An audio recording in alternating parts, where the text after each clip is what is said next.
Como eu já tinha avisado a vocês desde o vídeo que eu soltei no domingo, eu vou falar sobre alguns conteúdos que aconteceram no período que eu fiquei off e que eu acho que são relevantes. E um dos temas que eu decidi trazer hoje é o racha interno que está acontecendo dentro do PT, que envolve o Jacques Wagner, senador e ex-governador da Bahia, que envolve a Gleisi Hoffmann, ex-senadora, deputada e presidente atual do PT, o Zé Disseu, um dos braços direitos do Lula durante o período que o Lula foi presidente da República, e o próprio ex-presidente da República em uma luta pelo poder, onde, segundo interlocutores, o Zé Disseu estaria nesse momento tentando passar perna na Gleisi e no Lula, e o Lula está apoiando a Gleisi, e outra corrente diz que na verdade não. O próprio PT, nesse momento, quer se libertar do Lula e quer se libertar também da Gleisi. E eu vou trazer aqui, obviamente, a minha opinião como analista político sobre alguns pontos que o PT falhou e sobre alguns pontos, obviamente, que podem estar falhando nessa briga interna pelo poder, que vai trocar aí a Gleisi e o Lula, caso aconteça, pelo Zé Disseu, e não vai trazer a renovação que parte da militância quer e que parte, inclusive, da diretiva também, que discorda da Gleisi, quer. É sobre isso que a gente vai falar aqui agora.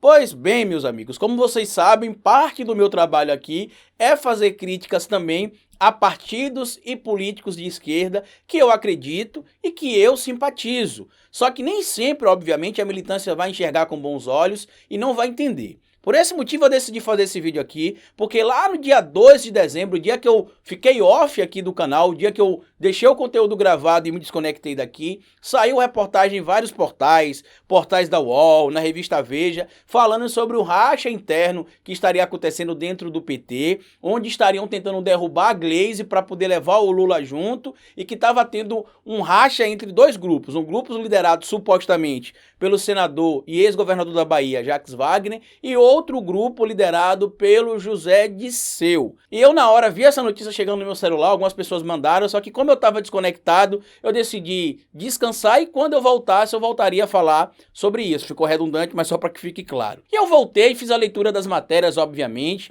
li a matéria da Thaís Oyama, que é muito tendenciosa, inclusive em alguns termos que ela utiliza para se referir ao Lula. Dentre esses termos, por exemplo, o termo caudilho, que em hipótese alguma se enquadraria, por exemplo, ao ex-presidente Luiz Inácio Lula da Silva, mas ela traz também falas importantes que foram ditas publicamente pelo senador Jacques Wagner, quando ele diz, por exemplo, que o nome dele poderia sim estar à disposição para 2022, porque o PT não pode ficar refém do Lula. Ele até fala aqui que é amigo e irmão do Lula, mas não pode ficar refém dele dentro do PT a vida inteira. Para quem não sabe, em 2018, existiu uma reunião após a prisão do Lula entre Ciro Gomes, o PT e o Haddad, para que fosse lançada uma chapa forte dentro da esquerda, onde o Ciro Gomes supostamente seria o cabeça da chapa e o Haddad seria o vice-candidato nessa chapa. Essa reunião foi feita com a participação do Delfim Neto, membros também que fazem parte da Fundação Getúlio Vargas,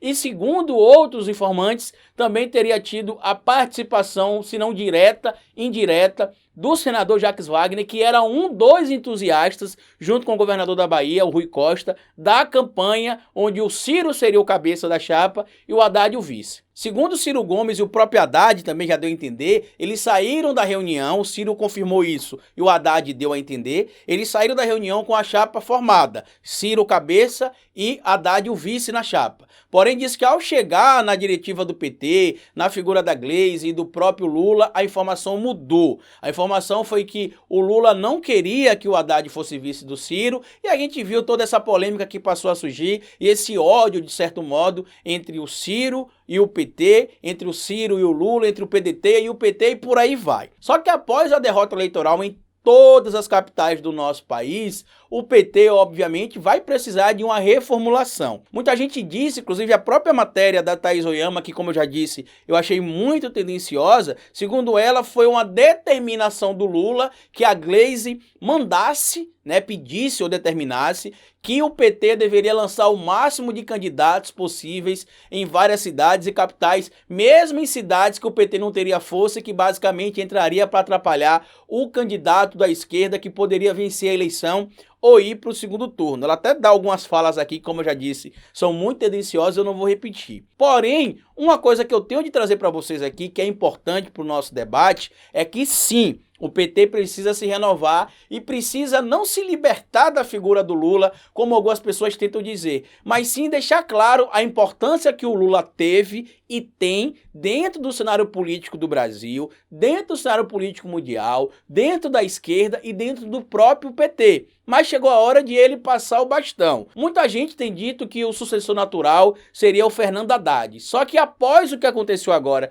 em 2020, todo esse anonimato que o Haddad acabou sendo colocado durante esse período da eleição municipal, eu acredito que o sucessor não seria mais ele. Eu acredito que estão tentando trabalhar o nome do senador Jacques Wagner ou até mesmo do próprio governador da Bahia, que tem sido, segundo informações que eu tenho tido de pessoas ligadas ao PDT e ao PSB, tem sido assediado pelo Ciro e pelo PDT para que mude de partido em 2022 e que seja candidato a vice-presidente em uma chapa junto com o Ciro Gomes. A gente viu que a ideia, aparentemente, do Ciro Gomes começou a mudar, ele está se aproximando mais do DEM, do PSDB, então eu não cravaria mais essa chapa como uma chapa tão certa, mas sim como uma possibilidade. Há um tempo atrás eu tinha mais certeza que essa chapa poderia sair, mas hoje eu não vejo mais tanta certeza assim por conta da proximidade que o Ciro tem tentado ter da centro-direita e da direita e tentado se distanciar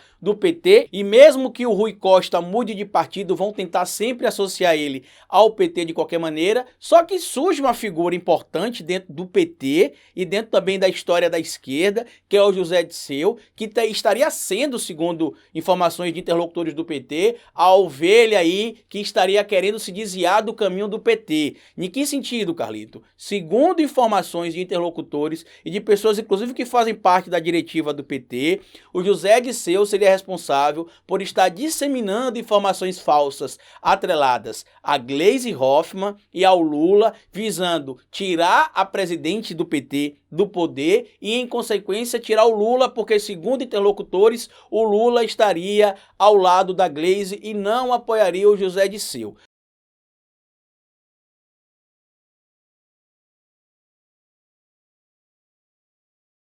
Só que aí entra a problemática que eu falei da renovação. Como é que o PT quer renovar a sua frente política, quer renovar o seu plantel político, trazendo, por exemplo, José Dirceu para uma possível presidência ou para dar mais força do que ele necessariamente tem dentro do PT. A gente sabe que ele tem um papel importante dentro da militância da esquerda desde que a ditadura militar, porém é inevitável e impossível fazer de conta que o José Dirceu não foi preso por causa do esquema do mensalão e fazer de conta que se ele vier para a presidência do PT, isso não vai atrapalhar o PT e a esquerda. Isso vai atrapalhar sim o PT e a esquerda. A minha humilde opinião, o que é que o PT precisa fazer? Nesse momento, o PT não precisa mais fazer só a autocrítica que todo mundo tem reclamado. O PT literalmente precisa ser renovado. A figura do Fernando Haddad, se for a figura de 2022, ela precisa ser alçada a partir desse momento. E o próprio Jacques Wagner também, se for o nome que o PT quer lançar para 2022, precisa começar a ser enaltecido a partir desse momento. E o ego dentro do partido precisa ser superado. Eu concordo com a fala do Jacques Wagner de que a gente não pode, como membros de esquerda, depender só de um ou outro nome, como acontece no PT, por exemplo, que tudo gira em torno do Lula, como se o Lula não pudesse ser candidato, ninguém mais poderia ser ou teria força para ganhar a eleição. Nesse ponto eu concordo com o Jacques Wagner. O Lula fez o que deveria ter feito, foi o melhor presidente em estatística da história do nosso país, tem todo esse imbróglio envolvendo aí o lawfare da relação com a Lava Jato, que ele foi condenado, obviamente, de forma injusta. Isso não quer dizer se ele é ou não inocente. Para quem vai vir aqui, se ele foi condenado de forma injusta, ele é inocente. Legalmente falando, falando, ele ainda é inocente, porque até que transcorra o trânsito em julgado, ele não poderá ser considerado culpado, ele só poderá ser considerado culpado após o trânsito em julgado, mas ele já tem 2 derrotas, como a gente sabe, e a tendência, baseada em tudo que a gente tem descoberto e tem visto de decisões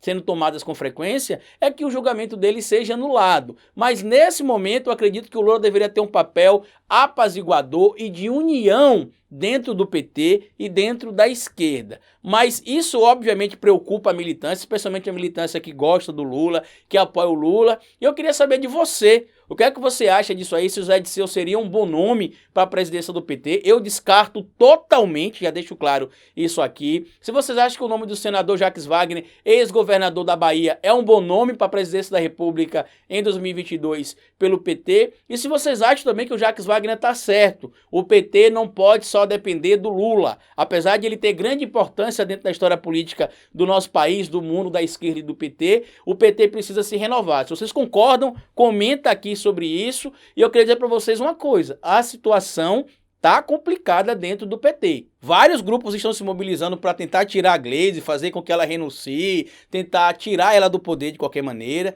e isso vai criar um racha maior do que já existe hoje dentro do próprio PT. Eu vou deixar para vocês as 2 fontes que eu utilizei para fazer esse vídeo aqui, e já adianto para vocês que tá categorizado aqui que o artigo da Thaís Oyama, ele é muito tendencioso. Tanto que eu li o artigo dela, olhei outras fontes, obviamente, mas o meu vídeo não foi baseado em todo o artigo dela. O meu vídeo foi baseado em informações que eu já tinha e peguei também algumas informações que batem com o que eu já sei do artigo dela, porque o artigo dela tá muito tendencioso e é um daqueles artigos que você vê categoricamente de alguém que não simpatiza com o partido político ou com um grupo específico de um lado ideológico, tá bom? Eu queria pedir que vocês fossem pelo comentário fixo para acessar essas fontes, queria pedir também que vocês acessassem o link da compra do nosso 2º livro, o Bora Votar, para entender a importância do voto na eleição e como é que a gente pode mudar o cenário político do nosso país, como já aconteceu em alguns municípios agora em 2020, através do voto. E queria pedir também a vocês que, obviamente, puderem se tornar membro do canal.